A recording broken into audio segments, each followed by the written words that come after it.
Ang hirap maging parents, no? First time ko maging parents, ang sobrang challenging siya sa akin. Yung tuturuan mo ang anak mo sa mabuting asal, tuturuan mo magsalita, lahat ng maganda ay tuturo mo sa kanya at dapat maging good model ka sa kanya. Ang dami kong natutunan bilang isang parents. Isa na sa mga natutunan ko, dapat ay may good quality time kayo ng anak mo. Kahit minsan may bonding kayo. Isa sa mga natutunan ko sa ganitong edad ay hindi importante sa kanila ang mamahaling bagay. Ang pinaka-importante sa kanila ay ang pag-aaruga at ipadama natin sa kanila kung gaano natin sila kamahal.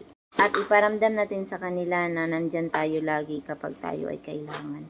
Very proud din ako doon sa mga nanay na OFW na iniwan ang mga anak sa ganitong edad para sa future nila. Yung hindi nila nababantayan ang paglaki ng anak nila. Hanggang sa dumating ang panahon